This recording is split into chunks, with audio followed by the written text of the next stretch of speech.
going to say the only surah because I'm not sure, but one of the only surah at the very least that was released one shot, okay? For two reasons. Number one, does anybody know when Surah Yusuf was revealed? Okay, so Surah Yusuf was revealed after Am al-Huzn, the year of sorrow. And what happened during the year of sorrow? Two people beloved to the Prophet ﷺ passed away. One was his wife Khadija, and the other one was his father figure, his uncle Abu Talib. So after that trying year, after trying events, and after the Muslims were boycotted for a very long time, and they went through this, starvation and famine and being boycotted and being surrounded and being cut off from everything that they knew and everything that they loved in every way that they could have sustenance. Then, this whole qati'ah, this whole boycott ended, and then two people beloved to the Prophet ﷺ died.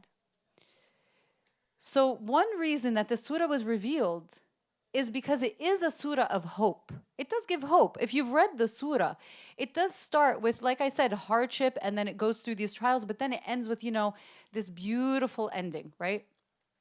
But the second reason why the surah was revealed is because the non-Muslims, the Jews and the Christians of Medina, especially of the Jews of Medina and the Christians of Mecca, specifically the Jews, challenged the Prophet ﷺ.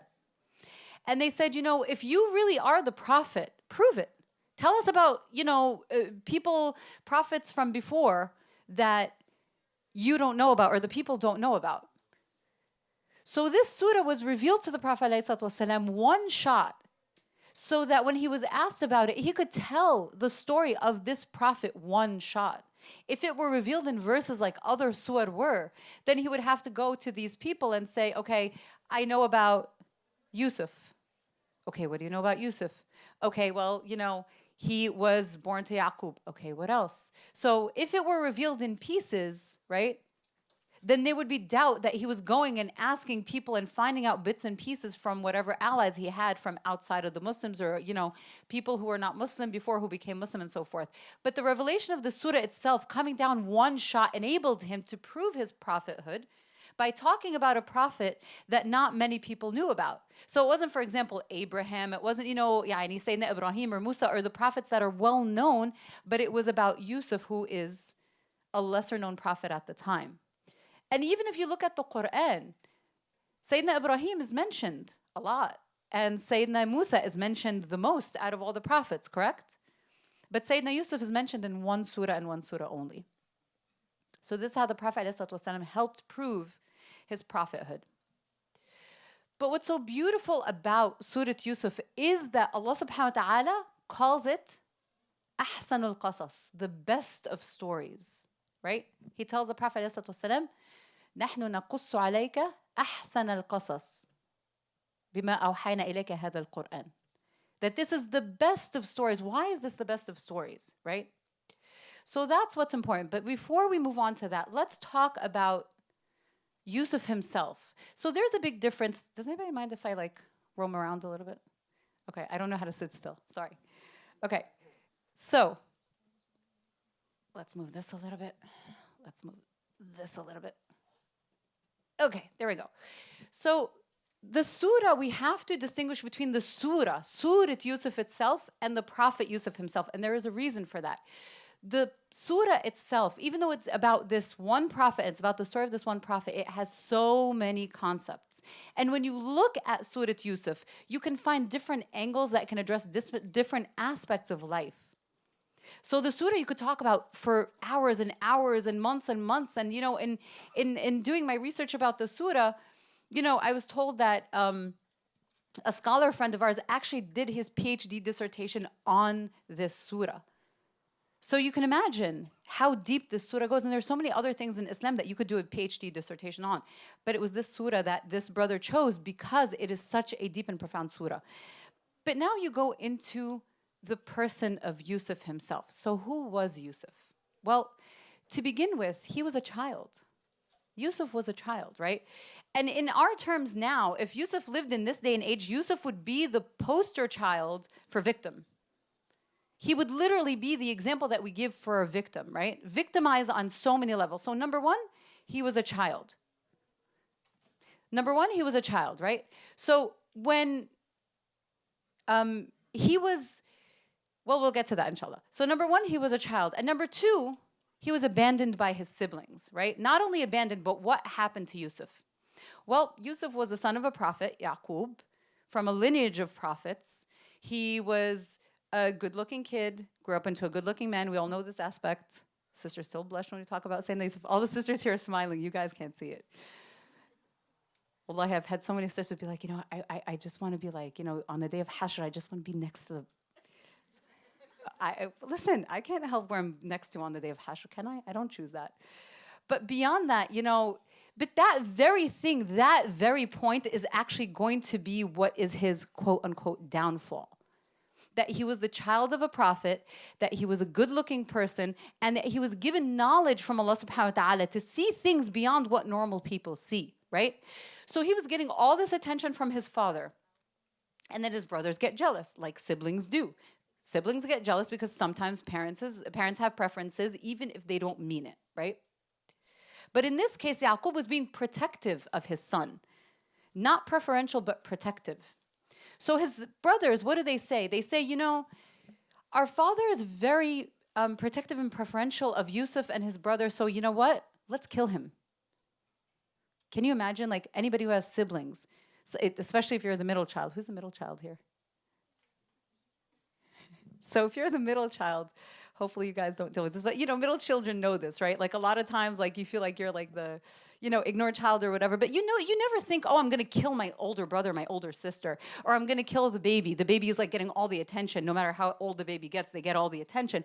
You never think, I'm gonna kill the baby, or I'm gonna kill my sibling, right? And it never is, I mean, unless it's like, you know, a psychotic situation, like an abnormal situation where, you know, a group of siblings decide, this one kid, we're gonna kill him. Can you imagine if all your siblings were like, we're killing you? Like, this one kid, we're gonna kill him. And you know what? After that, we're gonna be good. Can you imagine actually intending to make that sin? We're gonna like kill this kid, and then when we're done, we plan on being good. So that's what happens. One of them, wise enough, says, don't kill him, just throw him in a well and somebody will pick him up. Imagine this day and age saying, you know, like, I'm gonna go leave my sibling, or I'm gonna go leave my kid or somebody in like the woods or at a gas station or whatever, and whatever happens, happens. That's literally what they said. Let's go throw him in a well, somebody will pick him up, and you know, then our dad's gonna love us and everything will be great, woo. So they did that. They went to their dad and they say, let us take him. Let us go take him to play. We'll take care of him. We promise we'll take care of him, right? And he says, again, being a prophet himself, also having this wisdom and this ability to see things, read into things beyond just what we see in front of us, right? The immediate reality. He says, I'm afraid that you're going to take him and the wolf is going to eat him. And they say, you know what? If the wolf is going to eat him and all of us are with him, well, then we're a bunch of losers. Literally, they say that. And then they come back. They go, they throw him in the well. They come back and they say, the wolf ate him. We left him, we were hunting, and the wolf ate him. And they get some like fake blood from when they were hunting, dip the shirt in blood, and they say this is his shirt. And again, being the man that he was and the knowledge that he knew, he said, you guys planned something. You guys planned something, right? So number one, going back to Yusuf, he was a child. Why am I saying this? Why do we know he was a child? Because when he was dropped in that well, then there was a caravan that passed by. They sent somebody to go and pull water out of the well, and instead he pulls out a kid. Like a rabbit out of the hat. Pulls the kid out of the well. And then he says, هذا غلام. There's a kid here, right? So we know that he was a child. And so his siblings conspire against him. They throw him into the well. Then these people take him, they sell him for next to nothing, right? He gets sold from the region where he was living, which is the region of Palestine. He gets shipped to Egypt, right? Different culture, different people, different everything pretty much, right? It's not like the world is now where, you have the intermarriage of civilizations and you see things online and you know what's going on and you travel and it's fine because some people speak English and they could have not even have spoken the same language, and that was likely the case. So this boy, subhanAllah, pushed out of Palestine, grabbed and dragged into Egypt, and he's there and he knows nothing around him. He's a helpless boy. Alhamdulillah, there's, Allah is always with him and has mercy, and he sends him to people who help raise him, right? And everything is good until he reaches the age where he now has wisdom, and then he's sexually harassed by the person who raised him. And not only that, there's a whole bunch of women who are so amazed by his beauty that they start like cutting their hands with knives by mistake because they're like so mesmerized, right? And then on top of that, they want to seduce him. And he's like, Allah, like, help me, because what am I going to do with these people? And so what was the result of that? He was jailed. For his own protection, right? He was jailed. So let's see, a kid torn away from his family, betrayed by his siblings, thrown into a well. So let's add physical abuse to that, right? Taken, sold into, let's say not slavery, but a forced adoption, okay? Dragged to a country he didn't know, raised by somebody and then assaulted by them, and then harassed by a whole community of women, and then thrown in jail, okay? So this is who Yusuf is. And all this is because it started with the fact that his father was protective of him. Why is that? Because he went to his father, right? And he said, I see myself, right? He says, I see myself and planets and the sun and the moon making sajda to me. Okay, prostrating to me. So you guys know when you make sajda. And back then, again, before the time of the Prophet, ﷺ, before the time of salah, it was a sign of respect, not a sign of worship. So I see these planets and the sun and the moon making sajda to me. So his dad, being a prophet, knew right away, this boy is special. And that's why he knew when his sons came back to him and they said, the wolf ate him. He said, no, you did something to him, right? Because he already knew there was something behind it. Now, it may seem at this point then, because this boy is knowledgeable, because his father realized early on that he has this gift of prophethood and that he's this good-looking kid, it might seem like all these things are what?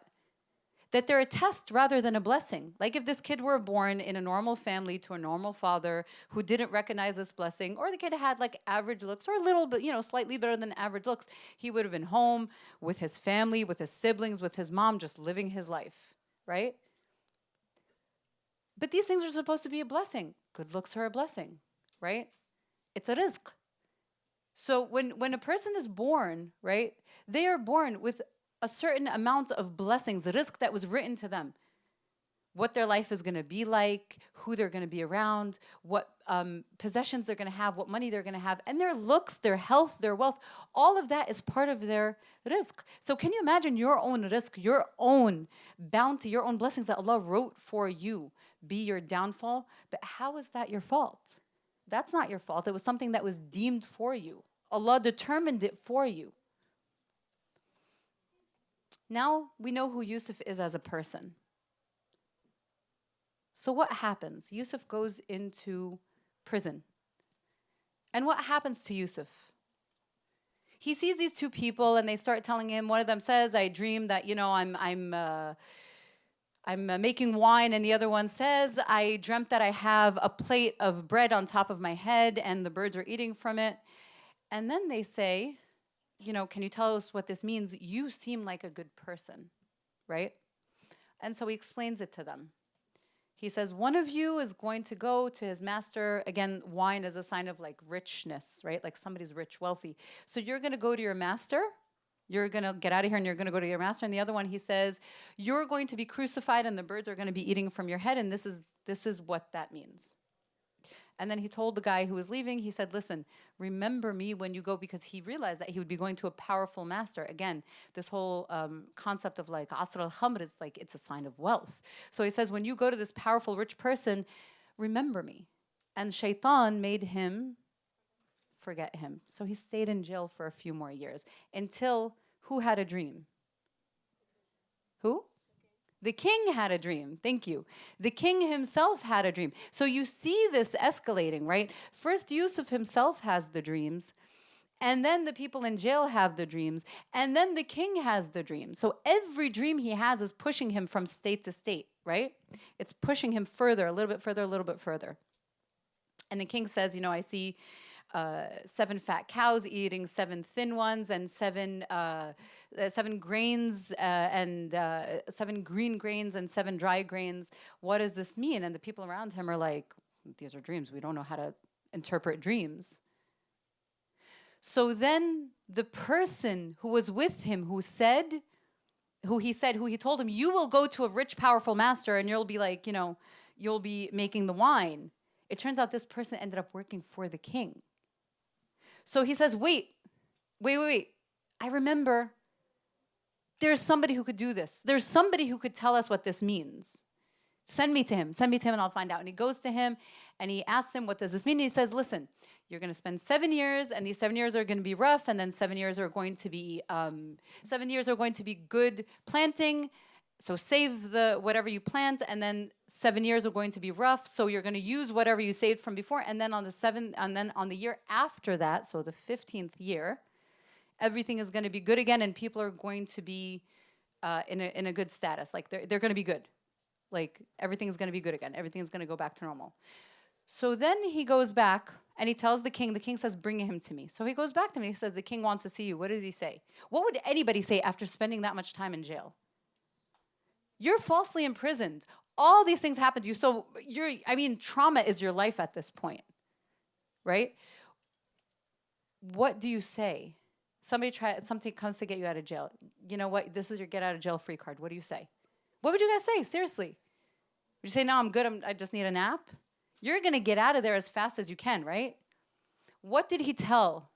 What did he tell the messenger? He said, go back to the king and ask him what's up with these women who cut their hands. So he asked the women, you know, you guys cut your hand. What's up? They're like, nope, we know he didn't do anything wrong. The wife, the woman who raised him, right? Imra'atul Aziz. Al-Aziz was the person who was like in charge of everything. His wife was the one who had harassed him initially. And she said, you know what? Now it's time to tell the truth. He didn't do anything wrong. He was right and I was wrong. He was telling the truth and I was lying. And now it's time for me to tell the truth.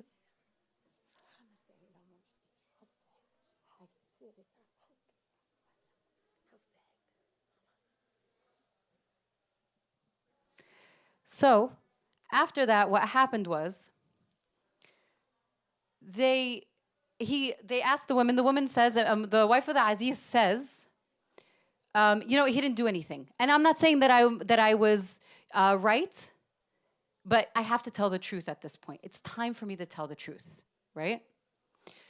So then the king says, you know what, bring him back to me. I want him to be on my side. So he says at this point, again, at this point, what happens is, put yourself in his position. I want you guys to put yourself in his position for a second. And all this happened to you. You're in jail. This king, the leader, comes and says, you know what, time to get out of jail. What do you guys say? You guys stay quiet because you're so like thankful. What do you say? You say, thank you, right? Or I appreciate it, or oh my God, like this is wonderful news. Or you know what he said? He said, make me in charge of all the stores of the land. Put me in charge of the stores of the land. Right? He says, I'm up to it. I have the skill for it. I can do it, right? And so he becomes in charge. Now, at some point after that, just so you guys see how this goes around full circle. Remember in the beginning we said the person who raised him or who bought him was Al-Aziz, right? That was his title, Al-Aziz. And at some point, towards the middle or the end of the surah, they end up addressing him as Al-Aziz. So the place that he started as this like refugee was the place where he ended up as the leader, the person who is in charge of all the lands. And then Allah subhanahu wa ta'ala says, كَذَلِكَ مَكَّنَّا لِيُوسُفَ فِي الْأَرْضِ يَتَبَوَّأُ مِنْهَا حَيْثُ يَشَاءُ. We gave Yusuf, we really like solidified him in this ard, in this ground, on earth, and we gave him whatever position he asked for. He asked for the position. It was granted to him. And then there's a part of the story where, you know, his brothers come, but they don't know that it's him, and he knows it's them. He gives them their stuff, puts their money back in their bag. He says, bring me your brother, their younger brother, who, again, remember in the beginning, the siblings say him and his brother are their dad's favorite. So he's, at this point, he's worried about his brother's probably grown. He says, bring me your brother from your dad. Again, they don't know who he is, but he's aware of who they are. They go, they bring him. He has this whole thing where he plants the king's goblet in his brother's bag, right? And accuses of him stealing so he can keep him next to him. They go, they come back. There's this whole thing about, and then it comes around to, they find out he's Yusuf, and he forgives them, brings his dad, and he tells his dad at the end, this is what we talked about many, many, many years ago. Okay? Now, again, so far, it's a wonderful, feel-good story. It's a beautiful story. Wallahi, it is. If you guys have not read it in depth, read it. Go back to the story and read it, and read the translation. Or if you have the clear Quran, read it. Or listen to the many commentaries on this surah. It's a beautiful story. But how is this story relevant to the Prophet ﷺ at his time? And more importantly, how is it relevant to us now? Did any of us get tossed down a well? Or, left in the woods, or, taken from one country to another as forced refugees? Anybody ever experienced that here? So how does that relate to us? Why should we pay attention to a surah beyond the fact that it's just a beautiful surah? A couple of things. Every surah in the Quran, especially if Allah subhanahu wa ta'ala deemed it ahsanul qasas, the best of stories. When Allah says something is the best of something, then you need to sit up and pay attention to that story. You need to try to find out what Allah is saying. And Allah says many times in the Quran that He has many signs around us in the Quran and outside the Quran for who? لِأُولِي الْأَلْبَابِ, right? The people who what? The people who think, the people who reflect. So the importance of this is that we look at Yusuf as a person, first and foremost, right? And we try to think, okay, if somebody's been through all of that, and again, that's a lot for one person to go through, especially if they're a kid, then what makes Yusuf this big figure that Allah subhanahu wa ta'ala revealed his story to the Prophet ﷺ after the hardest year of his life? Because there are four actually important lessons from this surah. Number one, the concept of ihsan. And I'm sure you guys have heard this said over the past few nights. The concept of ihsan, and you guys will keep on hearing this. The concept of ihsan is central to us as Muslims. And what is ihsan? Does anybody know what ihsan is? Excellence, right? So in some translations, it's to do good. But it's not just to do good. It's to dwell in excellence. And what does that mean? Does that mean that you have to be perfect to be excellent? You do not have to be perfect to be excellent. But you do have to try your best to seek excellence. It doesn't mean that you're going to be excellent at the end or that you're going to be perfect. There is no perfect person on the face of the earth. But the fact that you're striving to do good and be better and do it in the best possible way that you can, in spite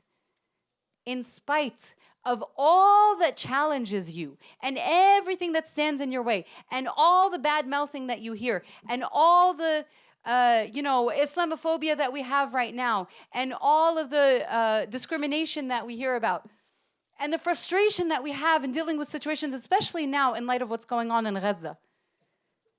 That you keep what you're doing, in spite of the fact that there's so many roadblocks in your way. And the only way that you can reach ihsan is by having patience and taqwa. Sabr and taqwa. And by the way, the concept of ihsan was mentioned 7 times in Surah Yusuf. 7 different times. Whether it's calling Yusuf from among the muhsineen. So twice Allah subhanahu wa ta'ala names him from among the muhsineen. Twice people say that they see that he is from among the muhsineen. Twice Allah talks about the concept of ihsan, and once Yusuf refers to ihsan, or he refers to himself within the concept of ihsan. He doesn't call himself a muhsin, but he refers himself within the concept of ihsan. But in that particular ayah, he says, إنه من يتقي ويصبر فإن الله لا يضيع أجر المحسنين. The person, the one who is God conscious and is patient, Allah does not waste the reward of those who strive for excellence. So you don't have to be excellent to get the reward, but you have to strive for it. And the only way you could strive for excellence is through patience and through fearing Allah subhanahu wa ta'ala. The second concept is tawakkul. And again, I'm sure you guys have heard about the concept of tawakkul these past nights. Because one thing that unifies all of our prophets is that they have a blind reliance on Allah subhanahu wa ta'ala. But they don't have a blind reliance on Allah subhanahu wa ta'ala because they're naive. They have a blind reliance on Allah subhanahu wa ta'ala because they've worked on ihsan. They've worked on sabr. They've worked on taqwa. You cannot rely on Allah subhanahu wa ta'ala without any human conditions, without putting any conditions or doubts there, unless you've worked on this concept of excellence, unless you've worked on your patience, unless you've worked on being fearing and always aware of Allah subhanahu wa ta'ala.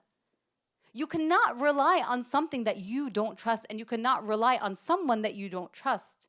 If you don't trust somebody, if you don't trust a friend, if you don't trust a partner, if you don't trust a spouse, you cannot rely on them, right? As humans, can you rely on somebody who's betrayed you?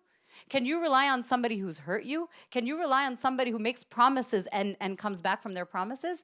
You can't do that. So it's human nature to have doubt. Even though you know that Allah subhanahu wa ta'ala is the all-powerful, the all-seeing, the all-merciful, the one who can do anything. But as humans, subhanAllah, we still have doubt. And that's because we have not worked on this attachment to Allah subhanahu wa ta'ala. We have not worked on the taqwa, on the fear, on the consciousness, the awareness of Allah subhanahu wa ta'ala. We have not worked on the ihsan, striving to be the best that we can, to do the best that we can. We have not worked on patience. Patience is one of the biggest lacking concepts in this ummah. It's one of the biggest characteristics that are lacking in this ummah in this day. Patience. Patience with Allah's qadr. Knowing that the promises that He made us are coming to fruition. But it's not on our timeline. And that's what Yusuf alayhi salam knew. He knew that the promise of Allah subhanahu wa ta'ala was there and that it would happen. But it wouldn't happen on his timeline. It would happen on the timeline that Allah decreed for him, because that is the best timeline for him. So can you imagine making dua, Ya Allah, save me from these people? And the answer is to put him in jail. And can you imagine that he runs into this person and it's, good luck, or, that Allah subhanahu wa ta'ala put this person his way. And he knew this person was going to go to a powerful person. And he says, remember me. Get me out of here. And then this person forgets and he's just sitting patiently in jail for years. Bid'a sinin. Bid'a means more than 2. Can anybody here tolerate being in jail, let alone being jailed falsely? People couldn't tolerate being isolated during COVID. They went stir crazy. People didn't want to wear masks because it was prohibitive. Can you imagine being in jail knowing that you did nothing wrong? And then almost finding your way out, almost getting out. But because a person simply forgot, you're stuck in jail for a few more years. He could have been like, you know what? Allah gave up on me. You know what? Maybe I read this wrong. You know what? Let me try to barter my way out. But he didn't. He sat patiently in jail because he knew that wa'adullahi haqq. The promise of Allah subhanahu wa ta'ala is true.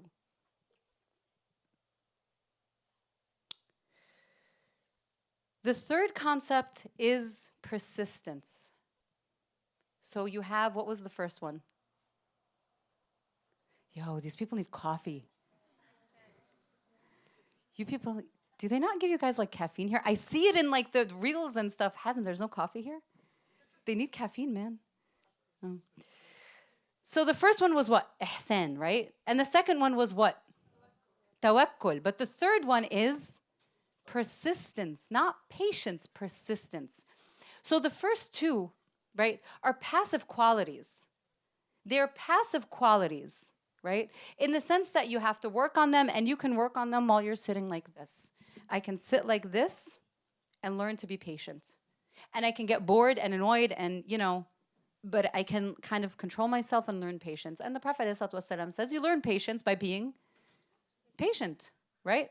And you learn to not get angry by not getting angry. Literally, that's the hadith. You learn to not get angry by not getting angry. And you learn patience by being patient, right? But are these active qualities? These are passive qualities. They're excellent qualities, but they're passive qualities, right? But then you have persistence. And what is persistence? Persistence means that you accept your fate, but you don't give up. You accept that what's going on now is going on now for a reason decreed by Allah subhanahu wa ta'ala, but you don't give up. Yusuf alayhi salam never took his fate lying down. He never took his fate and said, okay, it is what it is. When the wife of Al-Aziz made her advances on him, he didn't say, well, she's in a position of power and she's the wife of Al-Aziz and this man is all powerful and nobody's going to believe me, so I might as well just give in. He didn't do that. He didn't stand in front of, a bunch of, and again, if she's the wife of a nobleman, what are her friends going to be like? They're probably going to be noble women, right? They're going to be wife of powerful men. And again, in front of these women, he wasn't like, oh my God, now I'm really in trouble because, I was dealing with one strong, powerful person, and now I'm dealing with the wives of all these powerful people. You know what? Let me just give them what they want and call it a day. Let me just get done with it, right? No. He didn't do it. And then he tried to get out of jail, right? So he knew he was in jail. He knew why he was there. He knew that it was to save him, but he still tried to get out of jail by telling this one person, mention me. But then he didn't get out of jail. And then after he explained the dream of the king, the messenger comes to him and he's like, okay, well, the king wants you. So what does he do? Again, he doesn't say, okay, let's go. No. He has the persistence to clear his name because he knows what he wants to do next. And with a bad reputation or with an even slightly doubtful reputation, he won't be able to do what he set out to do. So he says, go ask them what they did. So pretty much it's clear my name. First clear my name and then I'll come. Once his name is cleared, again, he didn't sit down and say, okay, good, I'm great, I'm out of prison, let me go, be a passive prophet sitting on the side, worshiping, calling people to Allah subhanahu wa ta'ala, which by the way he did in jail and in so many places. He called to Allah subhanahu wa ta'ala. But what did he do? He asked for a higher rank. He went after what he wanted. He did not let the challenges that face him hold him back. He went after what he wanted. And then, like we said, he went around full circle and he became Al-Aziz. He earned the title of Al-Aziz. So what was the first one again? Brother Sharif, you really need some caffeine here. Do we have a gift for her? I need a gift for her. Rahma, can we get her something? Can we? Nice. So it was ihsan, tawakkul, reliance on Allah. The third one was persistence, right? Now, there's one more.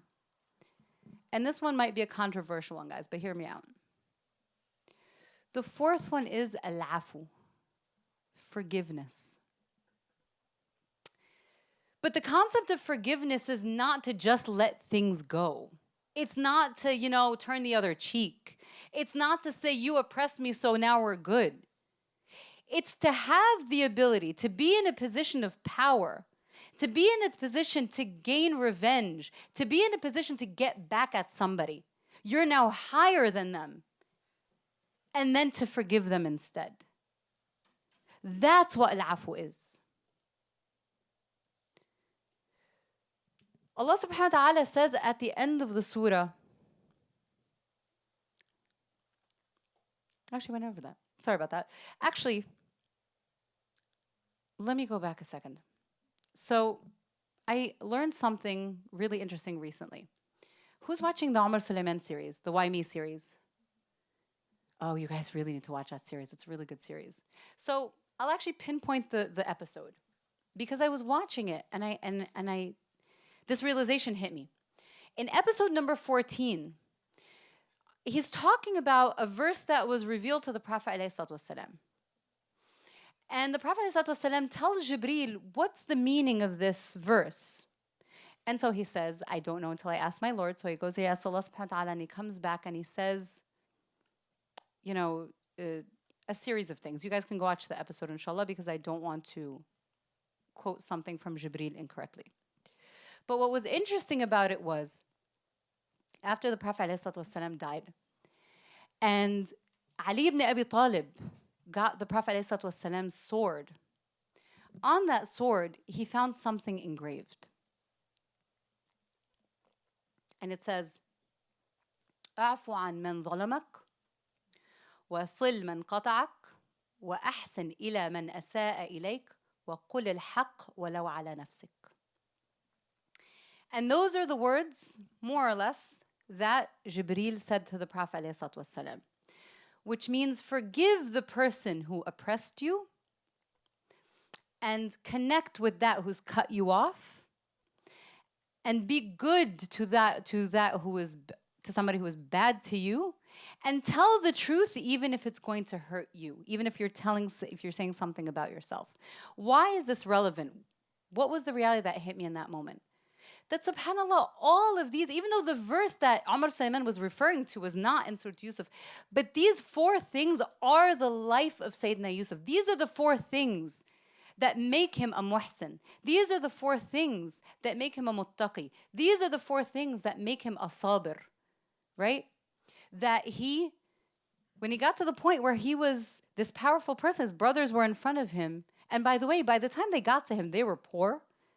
They were in a bad situation. They needed help from him. Even after, their brother had stolen, right?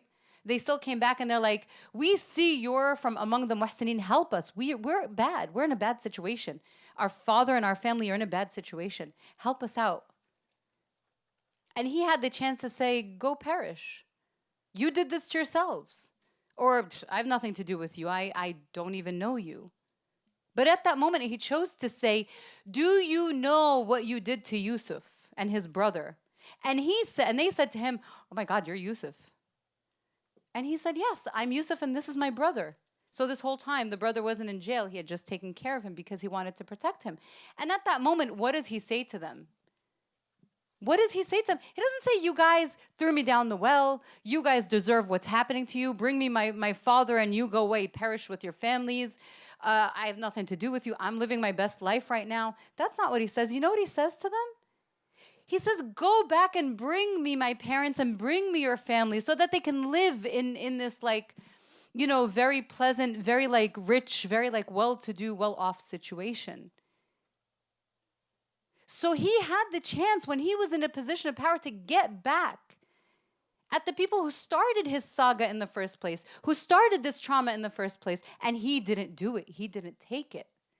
And that was part of his ihsan. وَصِلْ مَنْ قَطَعَكَ. He decided to reconnect with the people who literally cut him off. And in this day and age, cutting off people is like not texting them, blocking them, whatever it is, ghosting them. No, they literally threw him down the well, and that's how they cut him off. And he decided to reconnect with them, right?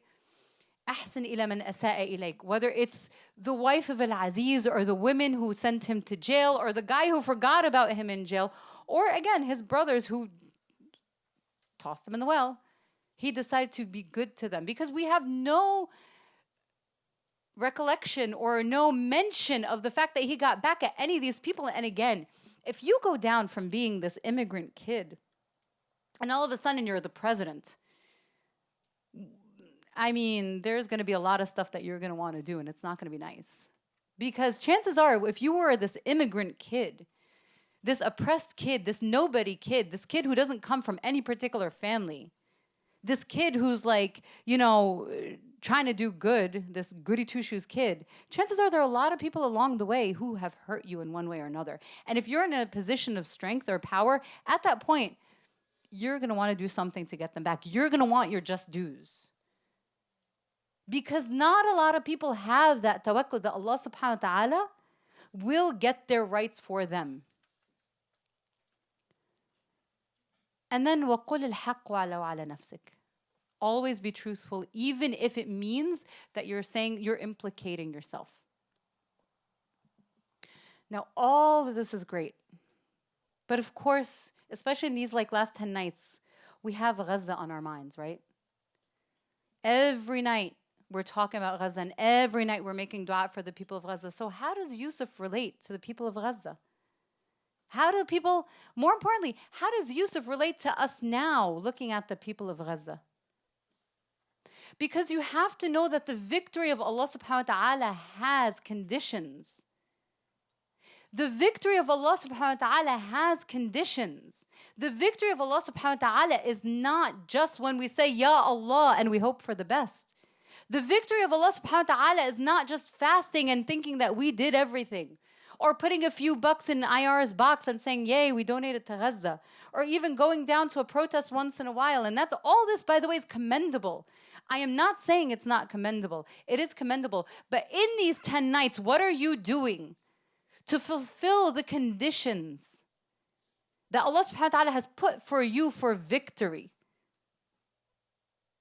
You look at Yusuf and you see how he could have been a victim, and he turned it around and he made it a victory by making sure that he was consistent with his ihsan, consistent in getting closer to Allah. Every time it got harder for him, he would get closer to Allah. Every time the walls would close in on him, literally, he would mention Allah more. And Allah persisted on calling him min al-muhsinin in the surah, from among the people who strive for excellence. Working collectively is great, but working individually, working on yourself, is the most essential quality a Muslim can have to achieve victory. Because let me tell you, with us or without us, the victory of Allah is coming. With us or without us, Gaza will be free. And with us or without us, Palestine will be free. And it either sits in our scale or it does not sit in our scale. And you can be persistent in doing the actions that you're doing. And you should be persistent in doing the actions that you're doing. And you should follow up. And you should go to the protest. And you should lose your voice. And you should spend your money. And you should talk up on social media. And you should, and you should, and you should. And you should fear nobody but Allah. But what are you doing for you?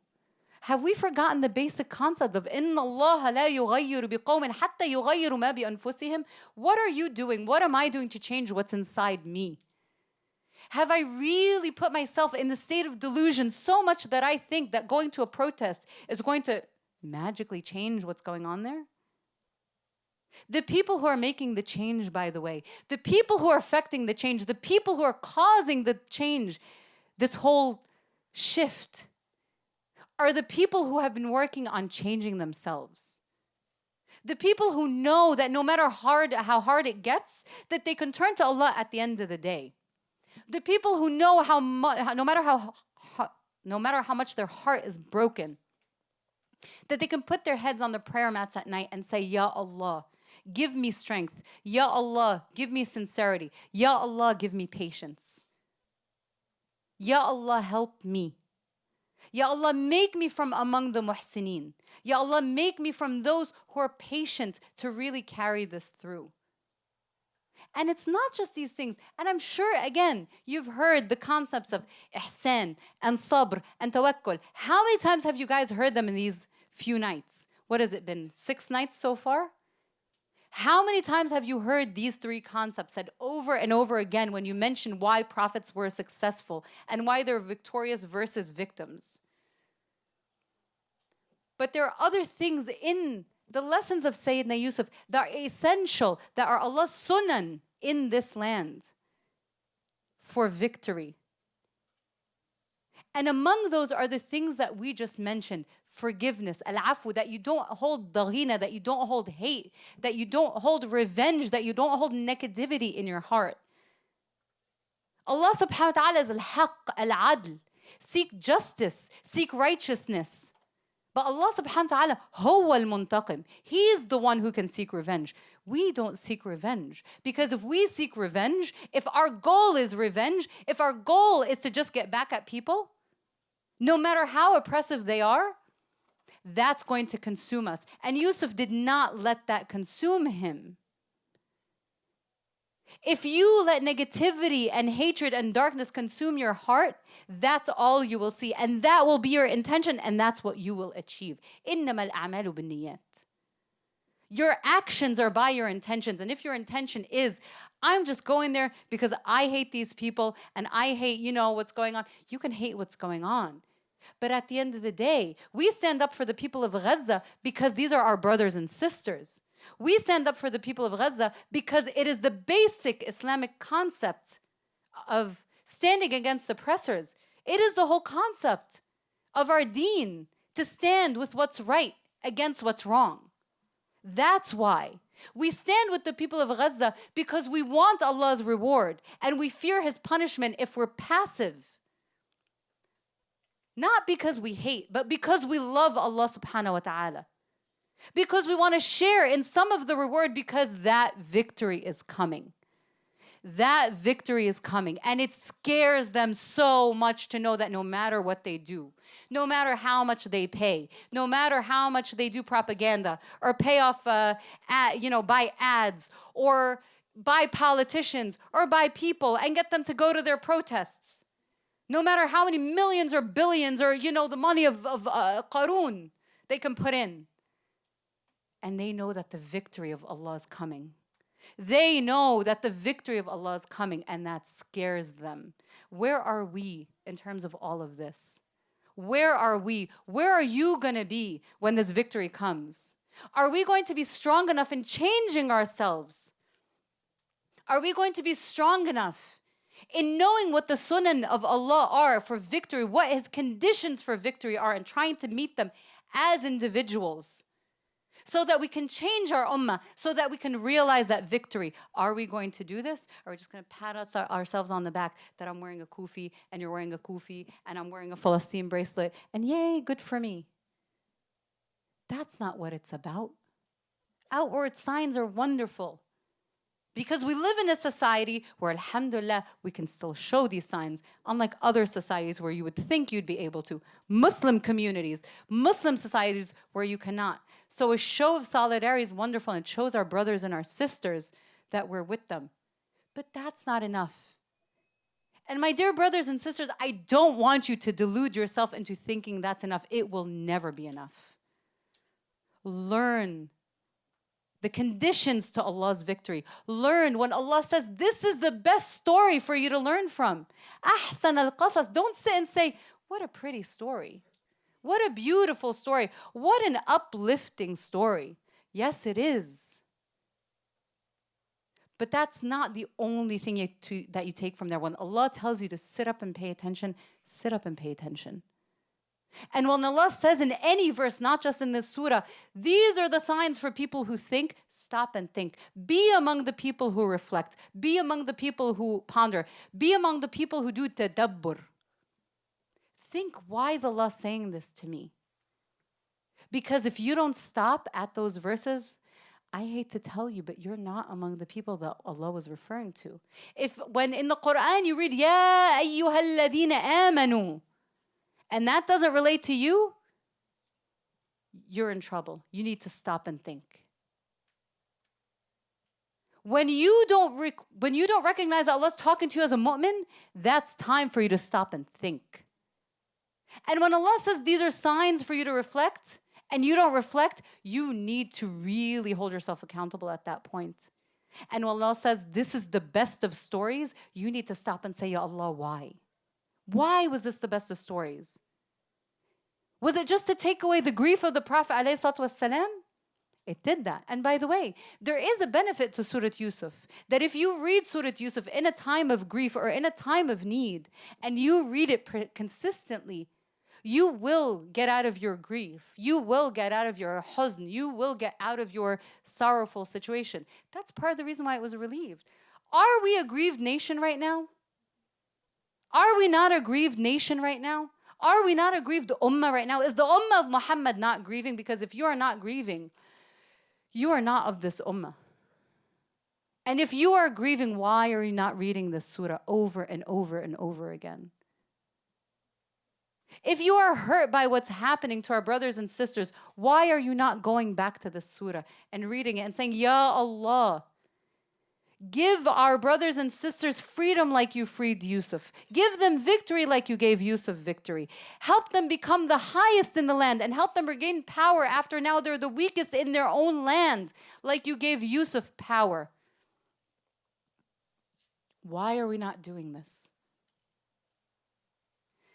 Because we're still a long way from ihsan. We are a long way from taqwa. We are a long way from sabr. We are a long way from tawakkul. And I'm not saying this to help you guys feel sad or to make you guys feel hopeless. No, I'm telling you this because guess what? There's so many people, so many other people who could have been here tonight, or so many people who had something else to do tonight, or so many other people who left right before, or so many people who... There are people who aren't here for a reason, but guess what? You are here tonight. All of you, and all of you, Allah chose you to be here tonight so that you can witness the story of Sayyidina Yusuf, so that you can witness the benefits of Surah Yusuf, so you can learn from the character and the persistence of Sayyidina Yusuf, so that you can then go back and say, where am I? Where do I stand from the character of Sayyidina Yusuf and the victory of Allah subhanahu wa ta'ala? Where am I? So my brothers and sisters, in these last few nights of Ramadan, I urge you, I ask you to please reflect if you love your brothers and your sisters in Gaza, and not just in Gaza, by the way, anywhere where Muslims are being oppressed, anywhere where Muslims are suffering. If you love them like you say you do, and if you're as angry as you say you are, and if you're like, as, you know, riled up as your social media would show that you are, then please start with yourselves and evaluate yourselves and see where you are. Because that's the difference between you being a victim and being part of the victory. That is the difference between you perceiving yourself as one of the people who can't seem to win, or one of the people who know that the victory of Allah is coming. And the ummah of Muhammad is an ummah of victory. The ummah of our Prophet is an ummah of victory, and we'll stand one day in front of our Prophet alayhi salatu wassalam as his ahbab, as he referred to us, the people who came after him. He said, the people after me are my ahbab, the people beloved to him. We will stand in front of him, insha'Allah, as the people beloved to him and say, Ya Rasulullah, we learned from your signs. We learned from the stories that Allah sent to you. We learned from the prophets that came before you. We learned from what was revealed to you, and we made you proud. May Allah subhanahu wa ta'ala make us amongst those who make our Prophet proud of us one day. May Allah subhanahu wa ta'ala make us among those who witness the victory of the people of Palestine and the people of every single country where Muslims are being oppressed, whether it's a Muslim country or a non-Muslim country. And may Allah subhanahu wa ta'ala enable us to always look in ourselves and be honest with ourselves and evaluate ourselves and push ourselves to highest ranks. May Allah subhanahu wa ta'ala grant us the victory, but Ya Allah, if we do not witness this victory, Ya Allah, give us the reward of at least having pushed a little of this victory forward. I leave you with this. It's not easy. Doing what you want to do is not easy. Trying to be all these things is not easy. And a lot of you, majority of you are going to walk out of here and say, yeah, nice talk. Good job, Sister Lana. And then a lot of people won't even think about it. This concept of ihsan and sabr and tawakkul, it all seems far, far away. Just like when I was younger, I used to look at my parents and say, one day when I'm older, I'll go to Hajj. One day when I'm older, I'll go to Umrah. One day when I'm older, I'll memorize the Quran and so forth. But you guys, you have to understand something. You guys are a different generation. You guys are the generation that went to Umrah at 14 years old. You guys are the generation that memorized at 12 years old. You guys are the generation that goes down and fights against all odds. And regardless, you know, my generation, the people older than me and are afraid of getting arrested, and you guys are like, hey, we're going to get arrested today. It's for a good reason. So don't think, if you can do all that, don't think that doing the things that we just talked about are hard. It just requires focus and time. May Allah subhanahu wa ta'ala enable us to always make good use of our time. جزاكم الله خيرا.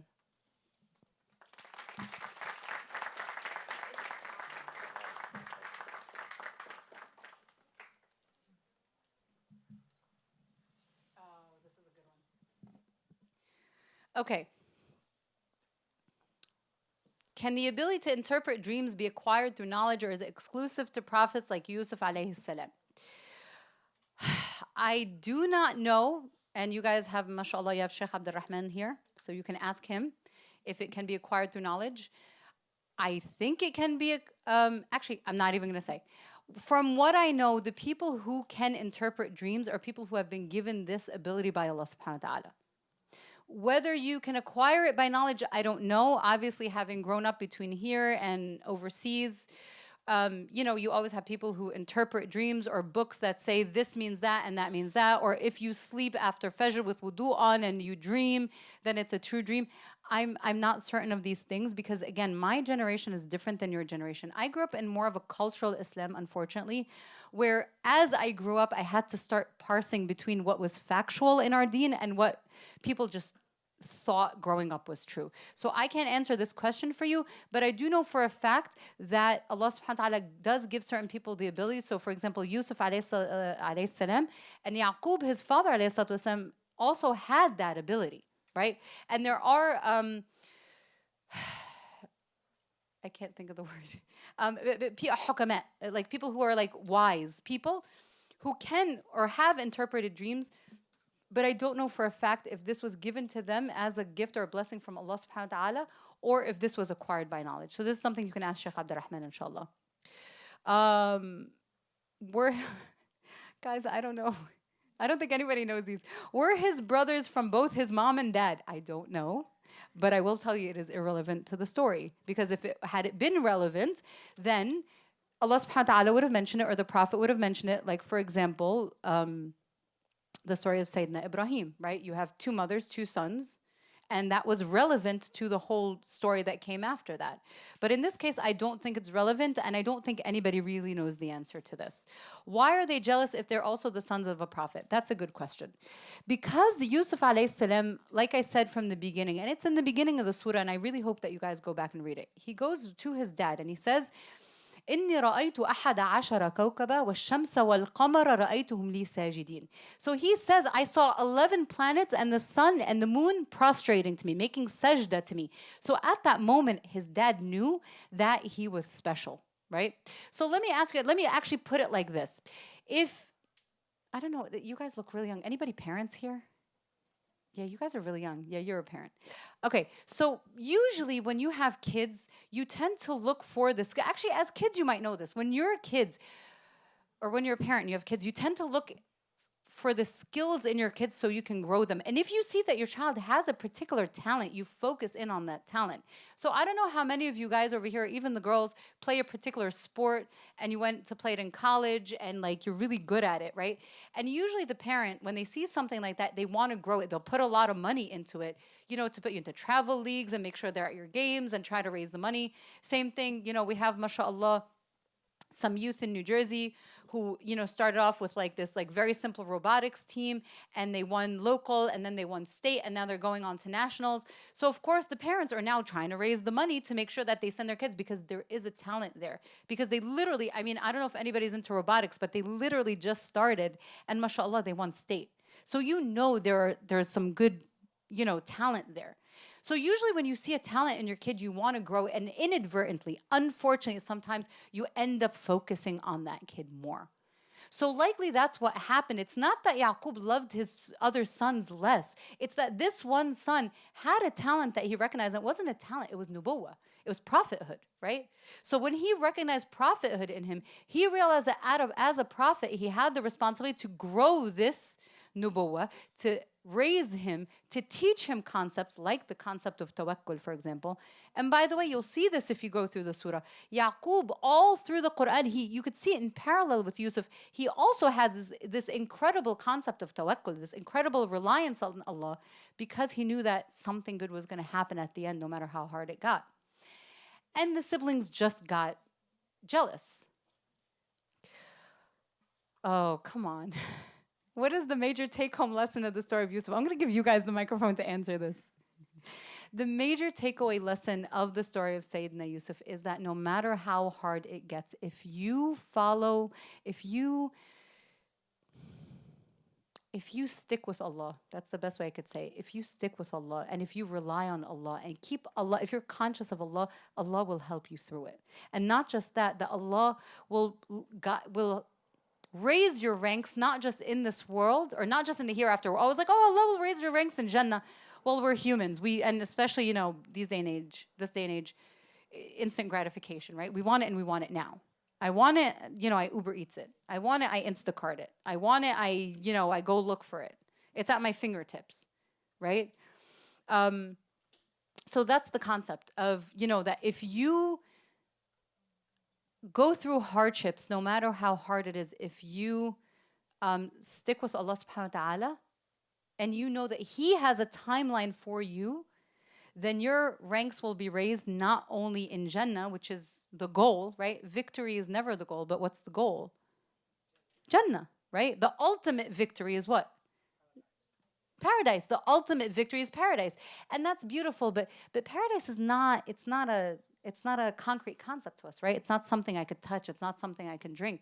But Allah subhanahu wa ta'ala will raise your ranks in this world too. And the more that you are conscious of Allah, the more that you wait on His timeline, the more good you'll get out of it in this world and in the next.